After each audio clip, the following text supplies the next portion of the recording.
ఓం శ్రీ సాయిరామ్. అందరికీ నమస్కారం. శ్రీ పాంచజన్యంకి స్వాగతం. భగవద్గీత 15వ అధ్యాయంలో ఉన్నాం మనం. పురుషోత్తమ యోగము 6 శ్లోకాలు పూర్తి చేసుకోవడం జరిగింది. 7వ శ్లోకంలోకి వెళ్ళబోతున్నాం. మమైవాంశో జీవలోకే జీవభూత సనాతనః మనస్సష్టానీంద్రియాణి ప్రకృతి స్థాని కర్షతి. 6వ శ్లోకం లోపల పరమాత్ముడు సహజంగానే తేజోవంతమయమైనటువంటి తన లోకాన్ని సూర్యుడు కానీ అగ్ని కానీ చంద్రుడు కానీ ప్రకాశింపజేయలేరు అని చెప్పేసి చెప్పాను. ఇక్కడ ఈ సమస్త సృష్టిలో ఉన్నటువంటి జీవుల యొక్క ఆత్మ ఏదైతే ఉందో, జీవాత్మ ఏదైతే ఉందో అది నా అంశయే అని చెప్పేసి చెప్తా ఉన్నాడు. మమైవాంశో జీవలోకే జీవభూత సనాతనః, అది సనాతనమైనటువంటిది అనే విషయం కూడా చెప్తా ఉన్నాడు. ఇప్పుడు ఈ జీవాత్మ ఏదైతే ఉందో అది నా అంశయే అని చెప్తూ, ఆ జీవాత్మ ఏం చేస్తుంది అంటే ప్రకృతిలో స్థితమైన ఉన్నటువంటి ఇంద్రియములను, మనసును ఎప్పుడు కూడా తన వైపు ఆకర్షిస్తూ ఉంటది అనేటటువంటి విషయం చెప్తా ఉన్నాడు. కాబట్టి ఇది ఎట్లా ఆకర్షిస్తుంది అంటే ఇంద్రియ విషయములతో, శబ్ద స్పర్శ రూప రస గంధములతో ఈ యొక్క ఇంద్రియములను, మనసును, అందుకే షష్ఠ అంటున్నాడు, మనస్సష్టాని ఇంద్రియాణి. కాబట్టి ఈ 6ంటిని కూడా తన వైపు ఎప్పుడు కూడా ఆకర్షిస్తూ ఉంటుంది. అట్లా ఆకర్షించినప్పుడు అసలు ఎవరి అంశ అయితే ఉందో అది పరమాత్మ అంశ అనేటటువంటి విషయం మర్చిపోయి జీవుడు తన లోకం ఏ లోకంగా భావిస్తున్నాడు అంటే జీవలోకమే తన లోకంగా భావిస్తున్నాడు. అంటే ఇంద్రియాలు తాను, లేకపోతే దేహము తాను, లేకపోతే మనసు తాను, ఈ యొక్క అంటే ఈ సృష్టి ఏదైతే ఉందో కనిపిస్తున్నటువంటి ఇదంతా కూడా తానే వర్తిస్తున్నట్టుగా భావిస్తూ ఉన్నాడు. కాబట్టి ఇక్కడ పరమాత్మ ఏదైతే ఉందో, ఆత్మస్వరూపం అనేటటువంటిది అయితే ఉందో అది పూర్తిగా త్యజించి, అంటే ఆత్మలోకం తనదన్న విషయం మర్చిపోయి జీవలోకం తనదనేటటువంటి భావనకి వస్తూ ఉన్నాడు. కాబట్టి ఇది దాటగలగాలి మనిషి. ఎప్పుడైనా కూడా తాను ఇంద్రియంలా, లేకపోతే తాను దేహమా, లేకపోతే తాను మనసా, ఇవన్నింటినీ ఆలోచించి ఏదైతే మూలమైతే ఉన్నదో అది మర్చిపోయి పూర్తిగా ఈ లోకంలో మునిగిపోతూ ఉన్నటువంటి సందర్భంలో ఉన్న అజ్ఞానంలో మునిగిపోతూ ఉన్నాడు. కాబట్టి ఆ విషయమే ఇక్కడ పరమాత్ముడు చెప్తున్నాడు. అట్లా మునిగిపోయినప్పుడు ఏమైతుంది అంటే దాన్ని ఖచ్చితంగా ఎన్ని జన్మలు పొందుతూ ఉన్నాడు జీవి అనే అన్నప్పుడు ఈ వాసనలే ఏదైతే ఇంద్రియాలు, మనస్సుని ఆ జీవాత్మ ఆకర్షిస్తూ ఉన్నదో, దేని ద్వారా ఆకర్షిస్తున్నది మళ్ళీ అంటే ఇంద్రియ విషయాల ద్వారా, శబ్ద స్పర్శ రూపరస గంధముల ద్వారా ఎప్పుడు వాటిని ఆకర్షించి అంటిపెట్టుకుని ఉంటూ ఉన్నది. కాబట్టి అట్లా అంటిపెట్టుకోవడం వల్ల సహజంగానే ఈ శరీరాన్ని వదిలేసి వేరే శరీరంలోకి వెళ్ళేటప్పుడు ఆ వాసనలు కూడా అవి దాని వెనకాల వెళ్ళిపోతూ ఉన్నాయి. కాబట్టి అదే చెప్తున్నాడు పరమాత్ముడు, శరీరం యదవాప్నోతి యచ్చాప్యుత్క్రామతీశ్వరః గృహీత్వైతాని సంయాతి వాయుర్కాంధని వాషయాత్.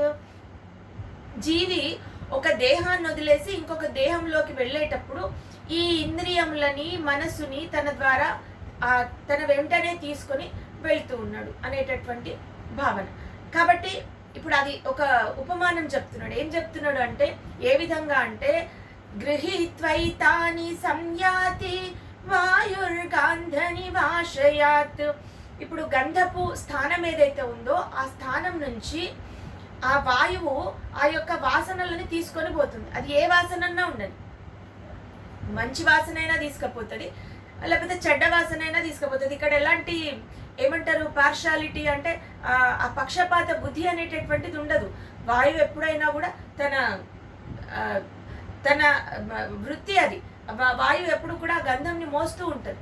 కాబట్టి అది ఏదైనా సరే, సుగంధమా లేకపోతే దుర్గంధమా, ఏదో ఒకటి ఆ వాసననే ఒక దగ్గర నుంచి ఇంకో దగ్గరికి తను వెళ్తూ ఉన్నప్పుడు తనతో పాటు తీసుకొని పోతుంటుంది. అక్కడ పక్షపాతం అనేది ఉండదు.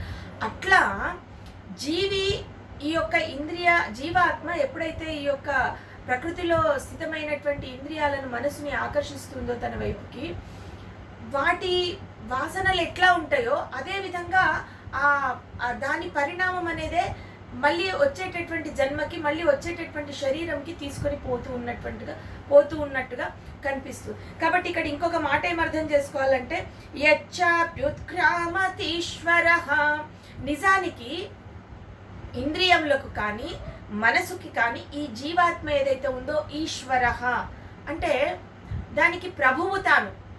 జీవాత్మ ఇంద్రియాలకి మనసుకి ప్రభువు తాను. ఆ విషయం పూర్తిగా విస్మరించేసి పూర్తిగా వాటికి లోబడి, ఇప్పుడు ఇంద్రియాలు చెప్పినట్టుగా ఆ జీవి వింటున్నాడా, లేకపోతే జీవి చెప్పినట్టుగా ఇంద్రియాలు వింటున్నాయా, లేకపోతే మనసు చెప్పినట్టుగా జీవి వింటున్నాడా, లేకపోతే జీవి చెప్పినట్టు మనసు వింటున్నదా, ఈ రెండింటిని అర్థం చేసుకోగలగాలి. ఇప్పుడు ఏదైనా అధికారంలో ఉంటే ఈశ్వర స్థానం ఏదైతే ఉందో, ప్రభు స్థానం ఏదైతే ఉందో, ప్రభువు చేతి లోపల ఉన్నటువంటి సేవకులు ప్రభువుకి లోబడి ఉండాలి. ప్రభువు చెప్పినట్టుగా ఆచరించగలగాలి. కానీ ఇక్కడ జీవాత్మ ఈశ్వరుడు అయినప్పటికీ, ప్రభువు అయినప్పటికీ కూడా మనసుకి లోబడి పనిచేస్తున్నాడు. మనసు తన వశం చేసేసుకుంటుంది జీవాత్మని. కాబట్టి మనసు ఎటు పోతే అటు ఆ జీవుడు వెళ్ళే ప్రయత్నం చేస్తున్నాడు. చివరికి ఒక స్టేజ్ వచ్చేసరికి ఆ మనసే తానే వర్తిస్తున్నాడు.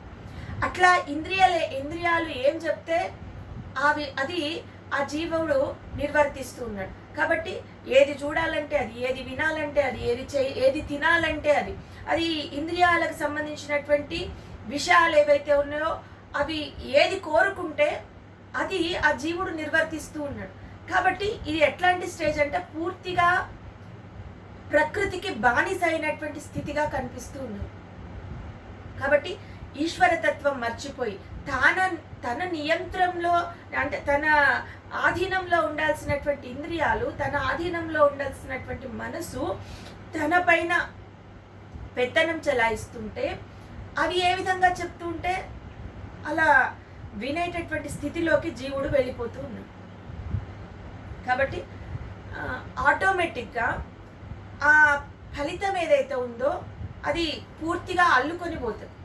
అట్లా అల్లుకొని పోయినప్పుడు ఆ వాసనలతో ఈ శరీరాన్ని వదిలేసి ఇంకొక జన్మ పొందుతూ ఉన్నప్పుడు అక్కడికి కూడా అవి తీసుకొని పోతున్నాడు. కాబట్టి ఇప్పుడు ఇక్కడ అర్థం చేసుకోవాలి, ఒక జీవి మళ్ళీ పుట్టడానికి కారణం ఎవరైతున్నారు, లేకపోతే పుట్టేటటువంటి జన్మ మంచి జన్మన లేకపోతే నీచ జన్మన, అంటే మంచి ఉత్తమ లోకంలోకి వెళ్ళిపోతున్నాడా, స్వర్గలోకంలోకి వెళ్ళిపోతున్నాడా, మోక్షం పొందుతున్నాడా, లేకపోతే మానవ లోకంలో మళ్ళీ మనిషి దేహం ధరిస్తూ ఉన్నాడా, లేకపోతే నీచమైనటువంటి క్రిమి కీటకాది జంతువుల యొక్క దేహం ధరిస్తున్నాడా. వీటికి కారణం ఎవరు అంటే ఆ జీవి ఎంత లోబడి ఉంటున్నాడో అంత ఆ ఇంద్రియముల యొక్క పనులు ఏ విధంగా నిర్వర్తిస్తున్నాడో అదే కారణమైతూ ఉన్నది. అంటే ఇంద్రియాలకి ఎంత లోబడి ఉంటే ఇంద్రియాలు ఏ వైపు లాక్కుని పోతే ఆ జీవాత్మ ఆ వైపే వెళ్ళేటటువంటి అవకాశము ఉన్నది. కాబట్టి ఇప్పుడు మంచి కార్యాలు నిర్వర్తిస్తే ఇంద్రియాలు మనసు ఎప్పుడు కూడా ఆధ్యాత్మిక చింతన కలిగి పరమాత్ముడి అందే స్థితుడై ఉండి పూర్తిగా సత్కర్మలు ఆచరిస్తున్నప్పుడు, జ్ఞానం పొందినప్పుడు మోక్షం పొందే అవకాశం ఉంది. లేదు కొంతవరకు ఉత్తమ కర్మలు ఆచరిస్తూ ఆ దేవుని పరమాత్ముని చేరుకునేటటువంటి ప్రయత్నం చేసినటువంటి వాడు స్వర్గాది లోకాలు పొందేటటువంటి అవకాశం ఉన్నది. లేదు రాజస గుణాలు కలిగినటువంటి వాడు, లేదంటే ఆ యొక్క భోగాల పట్ల ఆకర్షితుడైనటువంటి వాడు, కర్మల పట్ల ఆసక్తి కలిగి ఉన్నటువంటి వాడు, కామంతో కర్మలు నిర్వర్తిస్తున్నటువంటి వాడు ఖచ్చితంగా మళ్ళీ దేహాన్ని ధరించి కర్మల పట్లనే అంటే మళ్ళీ ఆ యొక్క దేహంను ధరిస్తున్నాడు, మళ్ళీ కర్మల లోపల లీనం అవుతూ ఉన్నాడు. ఇంకా నీచమైనటువంటి తమో గుణం కలిగి ఉన్నటువంటి జీవి ఆ ఇంద్రియ విషయాలు ఏవైతే ఉన్నాయో తమో గుణం వైపు ఆకర్షిస్తూ ఉంటాయి. కాబట్టి అదే తీసుకుని వెళ్తూ ఉన్నాడు. కాబట్టి ఆ వాసనలకి తగ్గట్టుగా మళ్ళీ నీచ జన్మ పొందేటటువంటి అవకాశము ఉన్నది. కాబట్టి ఇప్పుడు జీవాత్మ బానిస కావడమే దీనికి అంతటికీ కూడా కారణం. దేనికి బానిస అవుతున్నాడు అంటే ఇంద్రియాలకి మనసుకి బానిస అవుతున్నాడు. కాబట్టి ఏ కర్మల ఇంద్రియముల ద్వారా మనసు ద్వారా పూర్తిగా ఇంద్రియములని మనసుని తన వశంలో ఉంచుకొని తను ఏ మార్గంలో నడిపిస్తే అవి ఆ మార్గంలో నడిచే విధంగా వాటిని మనం నియంత్రించుకోవాలి. అప్పుడు ఖచ్చితంగా ఆ జీవి కోరేటటువంటి మార్గంలోకి వెళ్ళే అవకాశం ఉంటుంది. కాబట్టి ఇప్పుడు మొత్తానికి ఈ శ్లోకంలో అర్థమవుతున్నటువంటిది ఏంటి అంటే ప్రతి జీవి మళ్ళీ పుడుతున్నప్పుడు కానీ లేకపోతే మోక్ష ప్రాప్తి పొందినట్టు కానీ, లేకపోతే స్వర్గాది సుఖాలు అనుభవించడానికి కానీ, లేకపోతే నీచ జన్మలు పొందడానికి కానీ, వీటన్నింటికి కారణం ఎవరైతున్నారు అంటే ఇంద్రియ లోలుడవ్వడం, మనసుకి ఆధీనం అయిపోవడం. ఎప్పుడైతే అందుకే పరమాత్ముడు మళ్ళీ మళ్ళీ మళ్ళీ చెప్తా ఉన్నాడు, ఇంద్రియాలను నిగ్రహించుకోవాలి, మనసుని ఆధీనంలో ఉంచుకోవాలి, మనసును ఎప్పుడు కూడా స్థిరంగా ఉంచుకోవాలి. చంచలమైనటువంటి మనసు అది, కాబట్టి అది స్థిరంగా ఉంచుకోవాలి. ఇవన్నీ కూడా ఎప్పుడు కూడా పరమాత్ముడు చెప్తూనే ఉన్నాడు. ఎందుకంటే ఆ వాయువు ఎంత సులభంగా ఒక స్థానం నుంచి ఒక స్థానంకి గంధంని తీసుకొని పోతుందో, అట్లా జీవి ఒక శరీరం వదిలి ఇంకొక శరీరంలోకి వెళ్తున్నప్పుడు ఈ విషయాలు, విషయ వాసనలు కూడా వెనకాల వెళ్తాయి. కాబట్టి మనిషి వెనకాల ఏమొస్తుంది ఇప్పుడు అంటే, మనము ఈ ఇంద్రియముల ద్వారా, ఈ మనసు ద్వారా ఏ కర్మలు నిర్వర్తించినామో అవి మాత్రమే మన వెనకాల వచ్చేటటువంటి అవకాశము ఉన్నది. ఇంకెలాంటివి కూడా మన వెనకాల రావు. ఇది ఇవాళ మనం కొత్తగా చదువుతున్నామా, లేకపోతే మనం కొత్తగా వింటున్నామా అంటే లేదు. ఈ లోకం లోపల ఎంత తెలివి లేనోడి దగ్గరికి పోయి అడిగినా కూడా చాలా బాగా చెప్తాడు. వచ్చేనాడు ఏం తీసుకొని రాలేదు, పోయేనాడు ఏం తీసుకొని పోము, కానీ ఇవన్నీ కూడా మనం ఏకాకిగా వచ్చినాము, ఏకాకిగానే పోతాము. ఇవన్నీ కూడా జ్ఞానం లేక కాదు, కానీ ఆచరణ అనేటటువంటిది చాలా ముఖ్యం. ఎంతమందిని కదిపితే అంతమంది లోపల నుంచి అనేకమైనటువంటి అనుభవాలు, అనేకమైనటువంటి తత్వాలు బయటికి వస్తుంటాయి. కానీ వచ్చినంత మాత్రాన సరిపోతుందా? వాటిని ఆచరించకుండా నిజంగా వాటి ఇప్పుడు వెళ్ళేటప్పుడు ఏం తీసుకొని పోమని తెలిసినప్పుడు ఎందుకు ఇంద్రియాలను నిగ్రహించుకోకూడదు, ఎందుకు మనసుని నిగ్రహించుకోకూడదు? కారణం అవే అవుతున్నాయి. మళ్ళీ జన్మ పొందడానికి కారణం అవే అవుతున్నాయి. పరమాత్ముడికి దూరంగా ఉండడానికి కారణం అవే అవుతున్నాయి. మోక్ష ప్రాప్తికి ఆటంకాలు అవే అవుతున్నాయి. కాబట్టి వాటిని నిగ్రహించుకోగలిగితే ఖచ్చితంగా జీవి మోక్షాన్ని పొందొచ్చు. అదే పరమాత్ముడు చాలా ముఖ్యమైనటువంటి శ్లోకం ఇది. శరీరం యదవాప్నోతి యచ్చాప్యుత్క్రామతీశ్వరః. ఇక్కడ ఉత్క్రామంతం అంటే త్యజించడం అన్నమాట. ఒక శరీరాన్ని త్యజించి శరీరం యదవాప్నోతి అంటున్నాడు. కాబట్టి ఆ ఇంకొక శరీరాన్ని పొందుతూ ఉన్నప్పుడు గృహీత్వైతాని సంయాతి వాయుర్గాంధ నివాశయాత్. వాయువు ఏ విధంగా గంధంని తీసుకుపోతుందో అట్లా ఈ యొక్క ఇంద్రియాలని, మనసుని తన వెంట పెట్టుకొని పోతుంది. ఇప్పుడు ఇవేవి నిర్వర్తించినాయో అదే శరీరంలోకి మనం వెళ్ళే అవకాశం ఉంటుంది. ఆ జన్మ అట్లనే ఉంటుంది, ఆ ఫలితం అట్లనే ఉంటుంది. కాబట్టి ఈ లోకంలో ఉన్నప్పుడే మిగిలినటువంటివన్నీ కూడా వదిలేసి ఏ ఆధ్యాత్మిక మార్గంని మనం ఎంచుకుంటామో, ఆధ్యాత్మిక మార్గము అంటే మళ్ళీ ఏదో ఇంకొక ఆలోచన కాదు, ఆత్మ సంబంధితమైనటువంటి జ్ఞానం.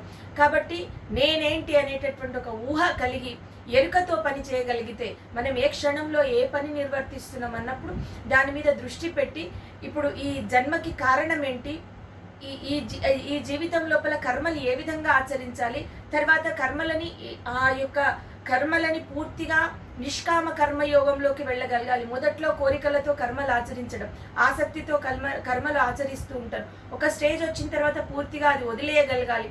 ఆ తర్వాత నిష్కామంతో కర్మలు ఆచరించడం, ఆసక్తి రహితంగా కర్మలు ఆచరించడం, ఆ తర్వాత పూర్తిగా వైరాగ్యంలోకి వెళ్ళిపోవడం, పరమాత్ముడి యందు మాత్రమే స్థితమై ఉండడం, ఇంకెలాంటి లాభము ఆశ లేకుండా పూర్తిగా పరమాత్ముడి అందే స్థితి. అంటే కర్మలు ఆచరించేటటువంటి స్టేజెస్ పరమాత్ముడు చెప్తా ఉన్నాడు. ఇప్పుడు ఇవన్నీ అర్థం చేసుకున్నప్పుడు ఖచ్చితంగా ఈ లోకంలోంచి మళ్ళీ మనం ఏమి కూడా తీసుకొని వెళ్ళము, ఈ బంధాల్లో ఇరుక్కుపోకూడదు. వీటి కోసము, చుట్టూ ఉన్నటువంటి బంధాల కోసం కావచ్చు, లేకపోతే స్వతహాగా తన యొక్క సుఖాల కోసము, భోగాల కోసము కావచ్చు, ఈ కర్మల లోపల ఇరుక్కుని పోతున్నాడు. అదే కోరికలతో కర్మలు నిర్వర్తిస్తున్నాడు. కాబట్టి ఎందుకు నిర్వర్తిస్తున్నాడు? మళ్ళీ దాంట్లో తప్పు వెతకడానికి ఏముండదు, జ్ఞానం లేకపోవడం మాత్రమే కారణం. అట్లా అని చెప్పేసి ఈ లోకం లోపల బంధువులు లేకపోతే భార్య, ఇప్పుడు అది కూడా చెప్తారు కదా మామూలుగా, తల్లిదండ్రులు భార్య తనయులాప్తులు బావ మరుదులన్నలు మేన మామగారు ఘనముగా బంధువుల్ కలిగినప్పటికైనా తాను దర్లగ వెంట తగిలిరారు. యముని దూతలు ప్రాణం అపహరించుకుపోగా మమతతో పోరాడి మాన్పలేరు. బలగమంతయు దుఃఖపడుట మాత్రమే గాని ఇంచుకాయుష్యమీయలేరు. కాబట్టి బంధువుల మీది చుట్టముల మీది భ్రమదీసి చూరజెక్కి సంతతము మిమ్ము నమ్ముట సార్థకంబు.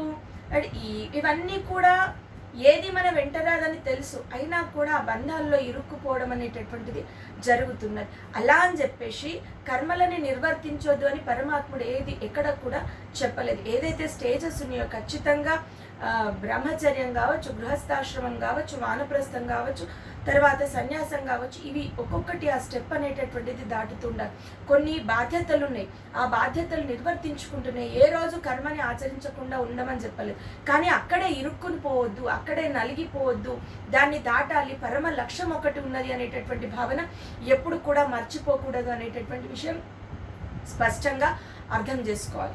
కాబట్టి ఇక్కడ అదే చెప్తా ఉన్నాడు పరమాత్ముడు. శరీరాన్ని వదిలేసి నువ్వు పోతున్నావంటే నీ వెనకాల నీ ఇంద్రియ సంబంధితమైనటువంటి విషయాలు, నీ యొక్క మనసుకు సంబంధించినటువంటి విషయాలు నీ వెనకాల వస్తున్నాయి. వాటి ఫలితంగానే నువ్వు మళ్ళీ జన్మ పొందుతూ ఉన్నటువంటివన్నీ కూడా జరుగుతూ ఉన్నాయి. కాబట్టి వాటిని నీ యొక్క పిడికిట్లో ఉంచుకోవాలి, ఖచ్చితంగా నీ ఆధీనంలో ఉంచుకోవాలి. నీవు వాటికి వశం కాకూడదు, ఎందుకంటే నీవు వాటికి ప్రభువు. యచ్చాప్యుత్క్రామతీశ్వర చెప్పిందే రిపీటెడ్గా మళ్ళీ చెప్తున్నాను నేను. ఎందుకంటే జీవాత్మ అనేటటువంటిది ఏదైతే ఉందో, జీవుడు ప్రభువు, ఇంద్రియాలకి ప్రభువు, మనసుకి ప్రభువు, కాబట్టి ఈ దేహానికి ప్రభువు. కాబట్టి ఆ జీవాత్మ చెప్పినట్టుగా ఇవి వినాలి, అంతేకాని ఇవి చెప్పినట్టుగా తాను వినకూడదు అనేటటువంటి భావన చాలా స్పష్టంగా అర్థం చేసుకోవాలి. తర్వాత శ్రోత్రం చక్షుస్పర్శనం చ రసనం ఘ్రాణమేవ చ అధిష్ఠాయ మనశ్చాయం విషయానుపసేవతే. ఇక్కడ ఇవన్నీ కూడా చెప్తున్నాడు. ఏమేమిటివి అవి అని అంటే శ్రోత్రము చెవి, తర్వాత చక్షుహు కళ్ళు, స్పర్శ చర్మము, రసనం నాలుక, ఘ్రాణం ఏదైతే ఉందో ఆ యొక్క ముక్కు అనేటటువంటి భావన, తర్వాత మనస్సు, అధిష్ఠాయ మనశ్చాయం అంటున్నాడు. అంటే మనస్సును, వీటన్నింటినీ కూడా అధిష్ఠించి తర్వాత శబ్దాది విషయాలని అనుభవిస్తూ ఉన్నది జీవాత్మ. అంటే వీటిపైన పెత్తనం చేస్తుంది కంప్లీట్గా. కన్ను మీద, చెవి మీద, ముక్కు మీద, ఇవే కదా సర్వానికి కారణం. చూసిందల్లా కావాలనుకోవడము, విన్నదల్లా తెచ్చుకోవాలనుకోవడము, లేకపోతే తోచిందల్లా మాట్లాడడం కావచ్చు, ఇలాంటివన్నీ కూడా మిగిలినటువంటి అనుభవాలు కావచ్చు, మిగిలినటువంటి ఏదైనా కోరికలు కావచ్చు, ఏదైనా కూడా వీటి వల్లనే సర్వము కూడా మనం నిర్వర్తిస్తున్నాం. కాబట్టి వీటిపైన పెత్తనం అనేటటువంటిది జీవాత్మ చేస్తూ ఉన్నటువంటిది చెప్తా ఉన్నాడు. కాబట్టి శబ్దాది విషయాలను వీటి ద్వారానే, వీటిపైన అధిష్టానం చేసి, అది కూడా ఎట్లా అంటే పెత్తనం చేసుకుంటూ శబ్దాది విషయాలన్నింటినీ కూడా అనుభవిస్తూ ఉన్నది అని చెప్పేసి చెప్తాము. తర్వాత మరి ఇది ఎవరు అర్థం చేసుకోవాలి? ఇప్పుడు తానెవరు, ఈ ఇంద్రియాలేంటి, ఈ మనసు ఏంటి, వీటి యొక్క పెత్తనం నా మీద ఏంటి అనేటటువంటి భావన ఎవరు అర్థం చేసుకుంటారు అంటే, ఉత్క్రామంతం స్థితం వాపి భుంజానం వా గుణాన్వితం విమూఢానాను పశ్యంతి జ్ఞానచక్షుషాః. ఇక్కడ ఉత్క్రామంతం స్థితం వాపి అంటున్నాడు. ఒకటి త్యజించేటప్పుడు, దేహాన్ని వదిలేసేటప్పుడు కావచ్చు, లేకపోతే దేహంలో ఉన్నప్పుడు కావచ్చు, స్థితమై ఉన్నప్పుడు కావచ్చు, తర్వాత భుంజానం భోగాలని అనుభవించేటప్పుడు కావచ్చు, గుణాన్వితం గుణాలతో కూడి ఉన్నప్పుడు కావచ్చు. ఈ సందర్భాల లోపల అంటే శరీరం త్యజిస్తున్నప్పుడు కావచ్చు, శరీరంలో ఉన్నప్పుడు కావచ్చు, లేకపోతే గుణాలతో కలిగి ఉన్నప్పుడు, విషయాలను అనుభవిస్తున్నప్పుడు అజ్ఞాని అనేటటువంటి వాడు ఈ విషయం పట్ల అసలు మనసునే నిలిపడు.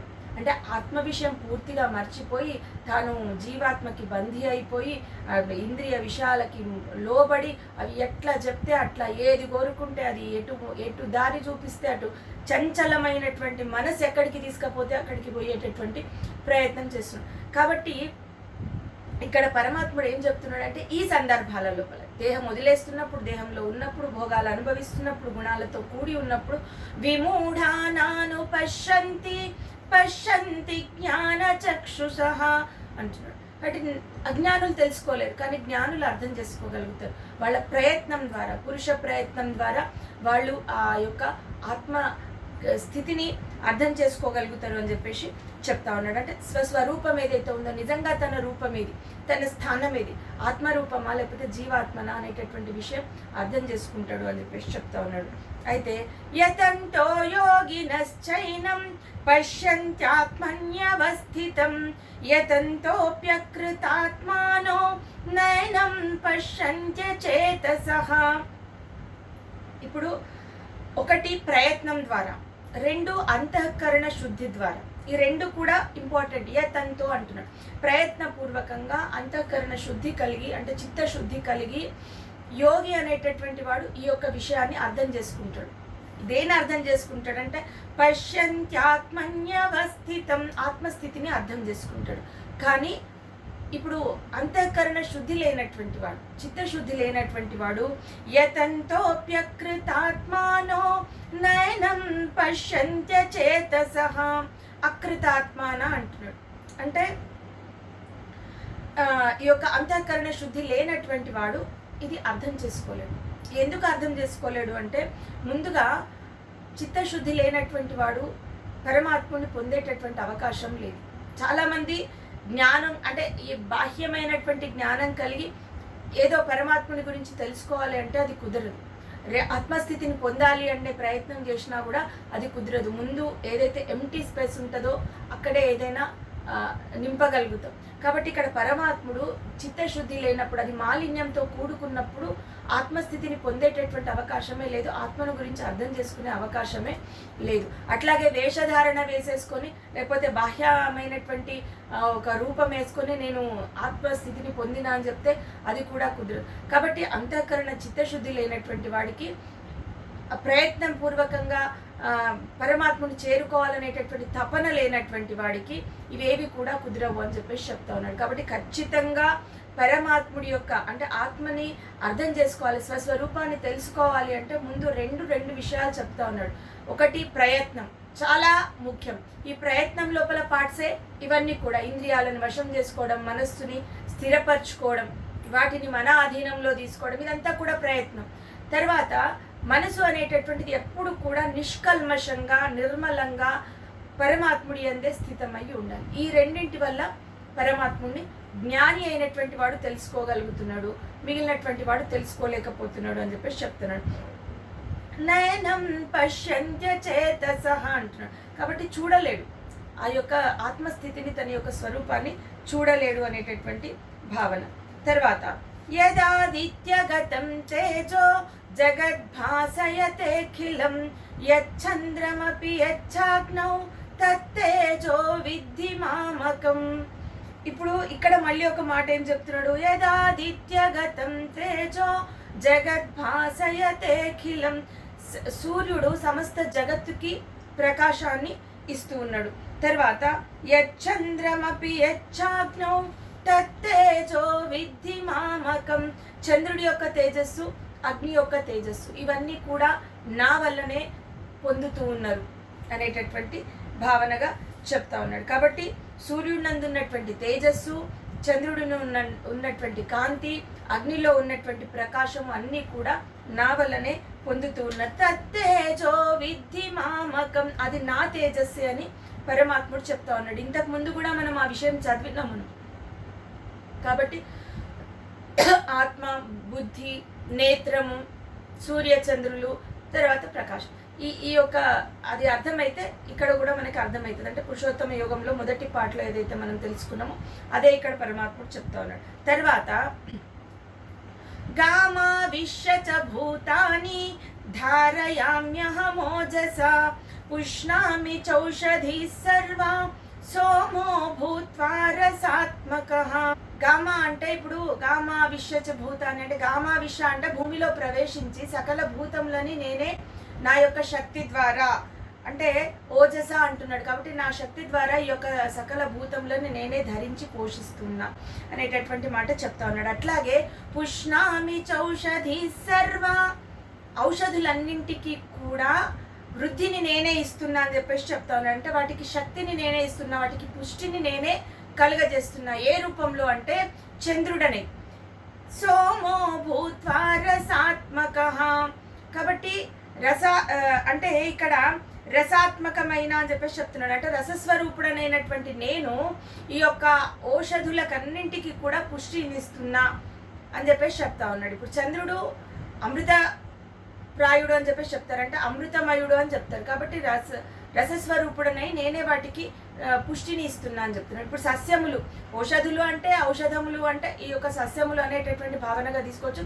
సకలము అంటే పండేటటువంటి ప్రతి పంటకి కూడా ఆ పుష్టిని ఏదైతే ఉందో అది నేనే అందిస్తున్నా. అంటే తినేటటువంటి ప్రతి ఆహారం లోపల ఉన్నటువంటి శక్తి పరమాత్మ స్వరూపం అనేటటువంటి భావన కలిగి ఉండాలి ఇక్కడ. కాబట్టి భూమిని ధరించి పోషిస్తున్నటువంటి వాడు పరమాత్ముడే. అట్లాగే మనం ఆ భూమి లోపల పండుతున్నటువంటి పంటలన్నింటికి కూడా పుష్టిని అందిస్తున్నటువంటి వాడు చంద్రుడి రూపం లోపల పరమాత్ముడే. ఆ తర్వాత అన్నం ఇస్తున్నటువంటి వాడు అది శరీరంలోకి వెళ్ళిన తర్వాత ఆ పచన శక్తిని కూడా నేనే అవుతున్నా అని చెప్పేసి చెప్తా ఉన్నాడు. అహం వైశ్వానరో భూత్వా ప్రాణినాం దేహమాశ్రితః ప్రాణాపాన సమాయుక్తాః పచామ్యన్నం చతుర్విధం. ఇప్పుడు అహం వైశ్వానరో భూత్వా అంటున్నాడు. ఇప్పుడు ఇక్కడ నేను వైశ్వానరుడనై అంటే జఠరాగ్నినయ్యి ప్రాణాపాన వాయువులతో కలిసి ఆ లోపలున్నటువంటి పచన శక్తిని నేనే, అంటే ఆహారాన్ని పచనం చేస్తున్నటువంటిది కూడా నేనే. అప్పుడే అది శరీరం లోపల శక్తి రూపం లోపల అన్ని భాగాలకి అందిస్తూ ఈ యొక్క శరీరం నడవడానికి ఉపయోగపడుతూ ఉన్నది. కాబట్టి ఆ పచన శక్తిని కూడా నేనే అవుతున్నా. జఠరాగ్ని రూపం లోపల ప్రాణాపాన వాయువులతో కలిసి ఆ అన్నంని పచనం చేస్తున్నటువంటిది కూడా నేను. ఎలాంటి అంటే చతుర్విధం అంటున్నాడు. పచామ్యన్నం చతుర్విధం, చతుర్విధములైనటువంటి ఆహారంలో అని చెప్పేసి చెప్తా ఉన్నాడు. అంటే ఇవి భక్ష్యము, భోజ్యము, లేహ్యము, చోషము అంటారు కదా, ఇవన్నీ కూడా అనమాట. ఇప్పుడు గట్టిగా నమిలి తినేటటువంటివి, తర్వాత చప్పరించి తినేటటువంటివి, ఆ తర్వాత రుచి చూసేటటువంటి పచ్చళ్ళ లాంటివి, తర్వాత పూర్తిగా తాగేటటువంటివి ఏవైతే ఉంటాయో అవన్నీ కూడా లిక్విడ్స్ అనే అనుకోవచ్చు. ఈ విధంగా 4 రకాలైనటువంటి భోజనాలుగా చెప్తారు. ఈ 4 రకాలైనటువంటి అన్నంలని, ఆహారంలని, చతుర్విధమైనటువంటి భోజనంలని నేనే పచనం చేస్తున్నా అని చెప్పేసి చెప్తా ఉన్నాడు. కాబట్టి పరమాత్ముడు ఏడున్నాడు? చిన్న చిన్న ఈ మధ్యనే నేను రీసెంట్గా ఒక వీడియో చూసిన.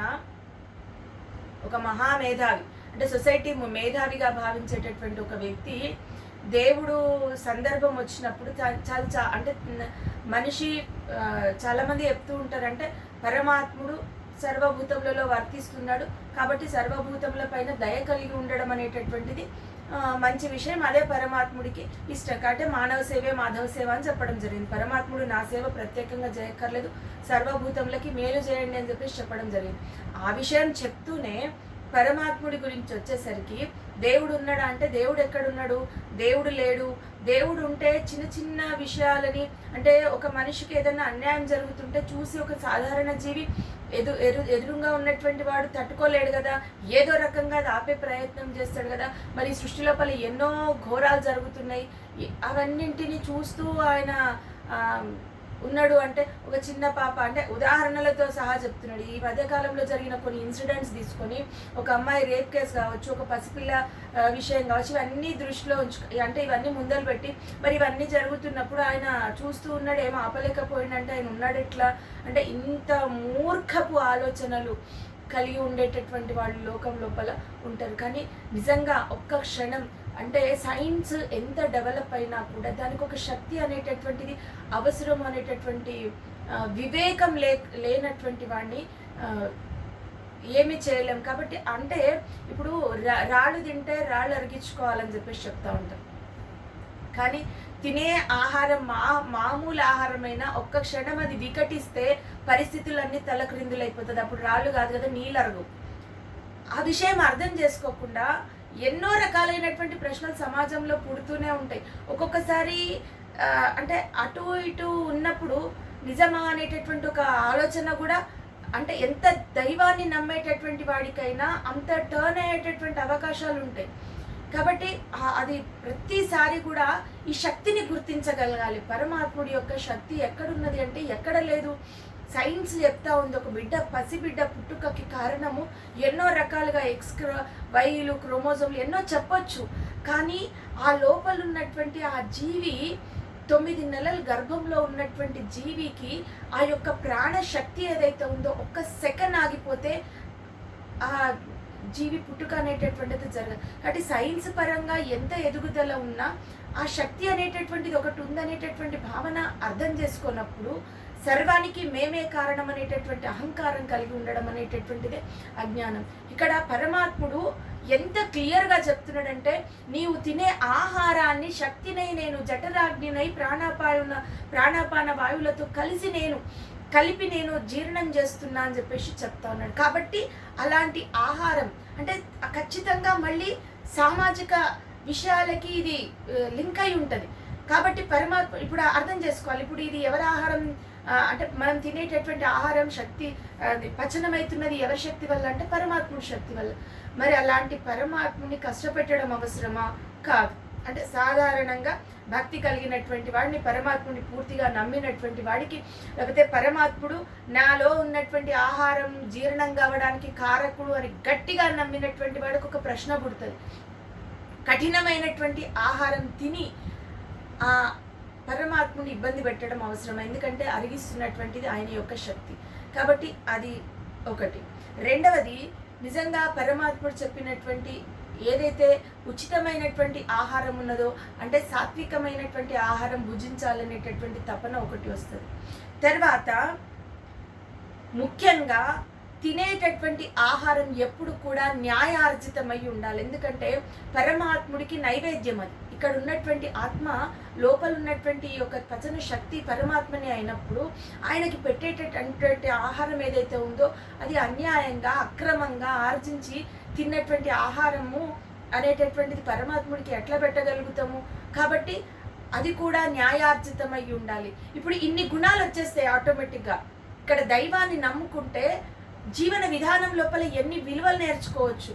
కాబట్టి పరమాత్ముడి యొక్క శక్తి ఇక్కడ ఉన్నది, ఆయనే జీర్ణం చేస్తున్నాడు అన్నప్పుడు సమయానికి తినాలి, శుద్ధమైనటువంటి ఆహారం తినాలి, న్యాయార్జితమైనటువంటి ఆహారం తినాలి, సాత్వికమైనటువంటి ఆహారం తినాలి, తక్కువ సమయంలో అరిగేటటువంటి ఆహారం తినాలి.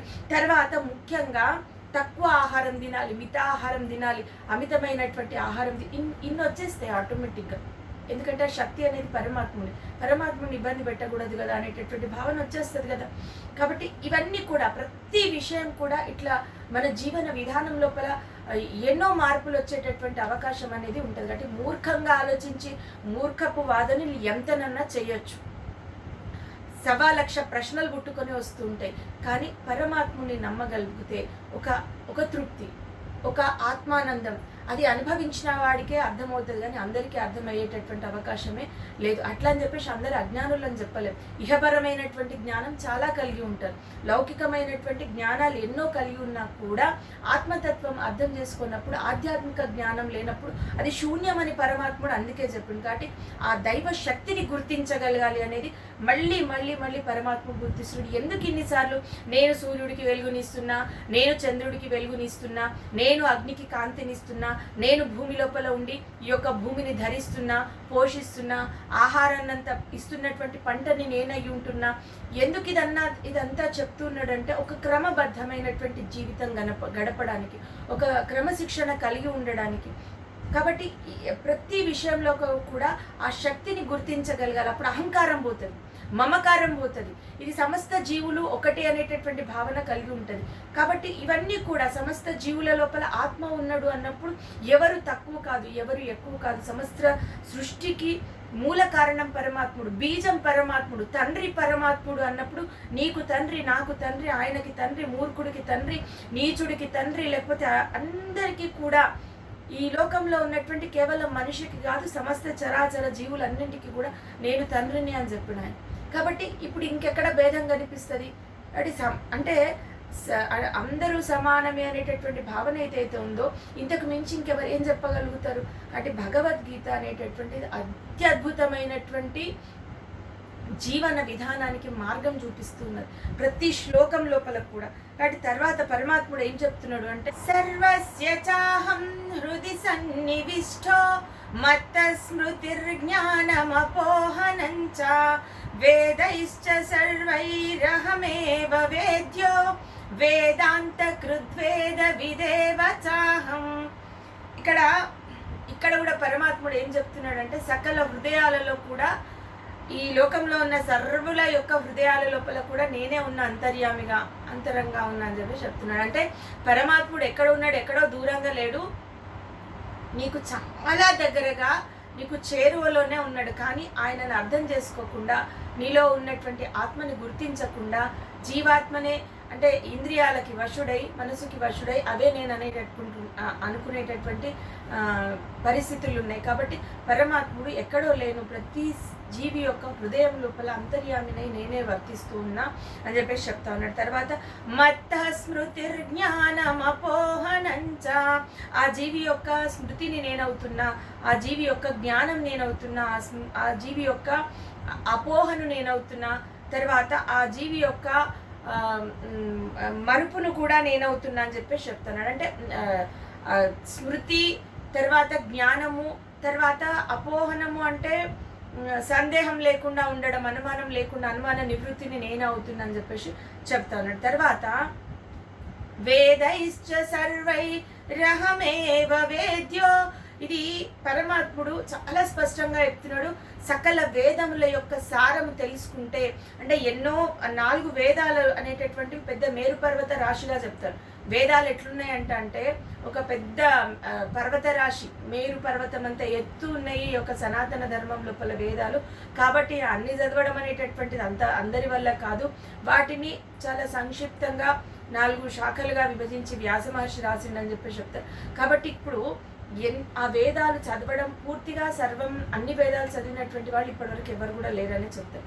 కాబట్టి అలాంటి వేదాలు మొత్తం చదివితే ఎవరి గురించి అయితే తెలుసుకోగలుగుతారో అతన్ని నేనే, అంటే వేదముల చదవడం వల్ల వచ్చేటటువంటి ఫలితం ఏదైతే ఉందో పరమాత్ముని దర్శించడం, ఆ దర్శించాలనుకుంటున్నటువంటి వాడు ఇంకెవరో కాదు నేను ఎక్కడున్నా, నీలోనే ఉన్నా, నీ హృదయంలోనే ఉన్నా, అది అర్థం చేసుకోలేకపోతున్నావు, నీ జ్ఞానమై ఉన్నా, నేను నీ స్మృతినై ఉన్నా, నీ సందేహాలను తొలగిస్తూ ఉండేటటువంటి ప్రయత్నం చేస్తూ ఉన్నా అని చెప్పేసి చెప్తా ఉన్నాడు. తర్వాత వేదాంత కృద్వేద విదేవ చాహం, ఈ వేదముల యొక్క కర్తను నేను, వేదాలని ఇచ్చినటువంటి వాడిని నేను, తర్వాత వేద స్వరూపుడను నేను అని చెప్పేసి చెప్తా ఉన్నాడు. అంటే వేదముల ద్వారా తెలుసుకోదగినటువంటి వాడిని నేనే, వేదములకి కర్తను నేనే, అంటే వేదముల యొక్క ద్వారా తెలుసుకోదగినటువంటి వాడిని నేనేం చెప్పి చెప్తున్నాను. అంటే వేదజ్ఞుడని నేను అనేటటువంటి భావన. తర్వాత ముఖ్యంగా ఇక్కడ నుంచి 4 శ్లోకాలు అనేటటువంటివి చాలా ఇంపార్టెంట్. మొదట్లో మనం ఈ అధ్యాయం లోపల పురుషోత్తమ యోగం అనేటటువంటి పేరు ఎందుకు వచ్చింది అనేటటువంటి విషయం ఈ అధ్యాయంలో చెప్పిండు. కాబట్టి అది ఇక్కడి నుంచి స్టార్ట్ అవుతుంది. ద్వావిమౌ పురుషౌ లోకే క్షరశ్చాక్షర ఏవ చ క్షరః సర్వాణి భూతాని కూటస్థోక్షర ఉచ్యతే, కూటస్థోక్షర ఉచ్యతే. ఇక్కడ క్షర అక్షర 2 రూపాలు చెప్తున్నాడు పరమాత్ముడు. ఇప్పుడు ద్వావిమౌ పురుషౌ లోకే అంటే 2 రకాలైనటువంటి పురుషులు ఉన్నారు ఈ లోకంలో అని చెప్పేసి చెప్తా ఉన్నాడు. ఒకటి క్షర పురుషుడు, రెండవది క్షరుడు అక్షరుడు అనేటటువంటి భావన. తర్వాత క్షర సర్వాణి భూతాని కూటస్థోక్షర ఉచ్యతే. ఇక్కడ ఇంద్రియాలకి సంబంధించినటువంటి దేహం ఏదైతే ఉందో అది క్షరము అనుకోవచ్చు. అంటే దేహము క్షరము, అంటే నశించేటటువంటిది దేహం కాబట్టి క్షరము అని చెప్పేసి. తర్వాత కూటస్థము అంటే స్థిరమైనటువంటిది ఏదైతే ఉందో, అక్షర రూపం ఏదైతే ఉందో అది మనసు అనేటటువంటి భావనగా ఇక్కడ చెప్పడం జరిగింది. కాబట్టి ఈ 2 కూడా 2 రకాల పురుషులు. అంటే దేహంను ఆశ్రయించినటువంటి వాడు క్షరుడైతే మనసును ఆశ్రయించినటువంటి వాడు అక్షరుడు అనేటటువంటి భావన. ఇక్కడ చాలా ఇంపార్టెంట్ పాయింట్ ఏం అర్థం చేసుకోవాలంటే 8వ అధ్యాయం లోపల అక్షర పరబ్రహ్మ యోగంలో ఏదైతే మనం అక్షర రూపము అని అనుకున్నామో ఆ అక్షర రూపంకి ఈ అక్షర రూపంకి ఎలాంటి పొంతన లేదు. భూమికి ఆకాశంకి ఉన్నంత తేడా ఉంది, బింబంకి ప్రతిబింబంకి ఉన్నంత తేడా ఉంది.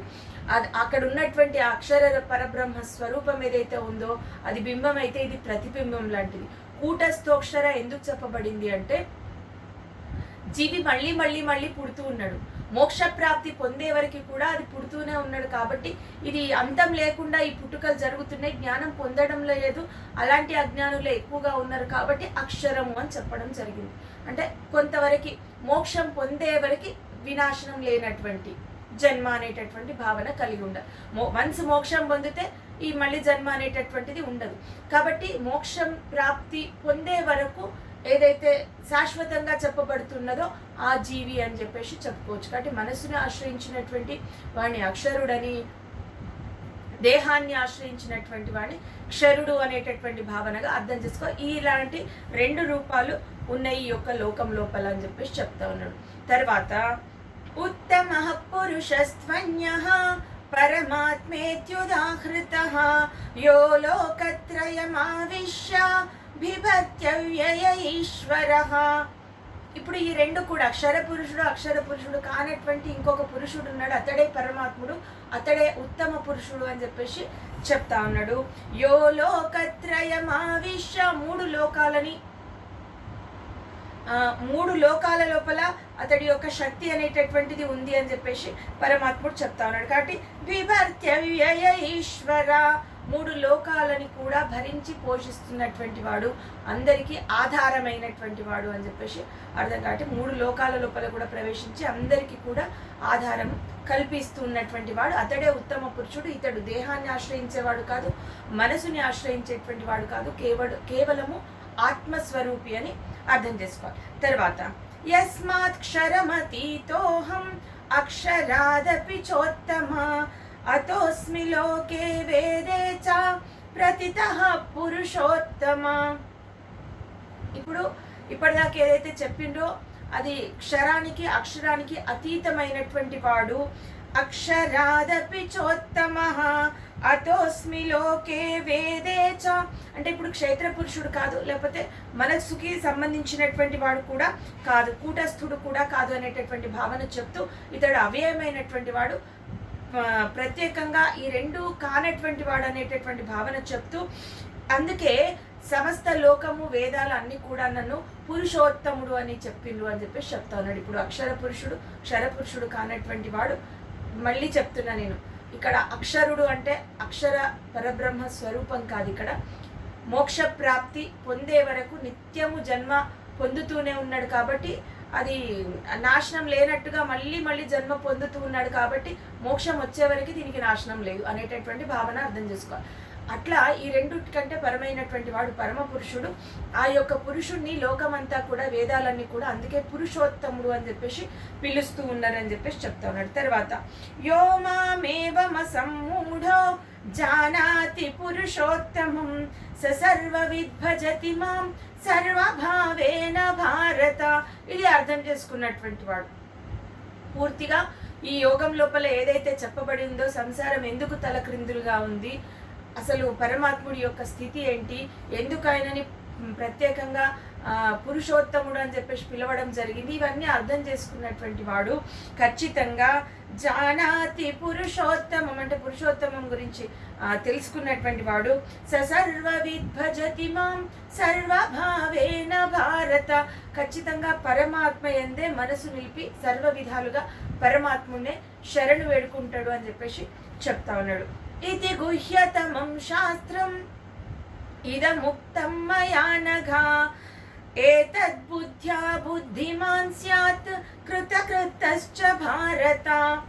ఇప్పుడు ఇదంతా చెప్పిన తర్వాత పరమాత్ముడు ఏం చెప్తున్నాడు అర్జునుడికి అంటే, ఇంత చాలా గుహ్యమైనటువంటి గోప్యమైనటువంటి జ్ఞానం ఏదైతే ఉందో నేను నీకు చెప్పేసిన అర్జున, రహస్యమైనటువంటి యోగం ఏదైతే ఉందో జ్ఞానం ఏదైతే ఉందో అది నీకు అందించిన, కాబట్టి నువ్వు అది తెలుసుకొని నువ్వేం చేస్తావు అంటే బుద్ధిమంతుడిగా అంటే జ్ఞానవంతుడిగా మారి కృతకృత్యుడవు కా అని చెప్పేసి చెప్తా ఉన్నాడు. ఇప్పుడు ఇంత రహస్యమైనటువంటి విషయము పరమాత్ముడు చెప్పాలి అంటే ఖచ్చితంగా ఆ వ్యక్తి ఎంతో కొంత ఆ యొక్క అర్హత కలిగి ఉండాలి. కాబట్టి పరమాత్ముడు వెంటనే ఆ అర్హత ఏంటో కూడా చెప్తున్నాడు. అనఘా అంటున్నాడు, అంటే పాపరహితుడా, పాపం లేనటువంటి వాడా, నిష్కల్మసమైనటువంటి మనసు కలిగినటువంటి వాడా అని చెప్పేసి సంబోధిస్తున్నాడు. కాబట్టే ఆ అర్హత కలిగింది, కాబట్టి ఇంత రహస్యమైనటువంటి యోగాన్ని పరమాత్ముడు అర్జునుడికి చెప్పడం జరిగింది. కాబట్టి దీని ద్వారా నువ్వు జ్ఞానవంతుడివై పరమాత్ముని పొందేటటువంటి ప్రయత్నం చేయి అని చెప్పేసి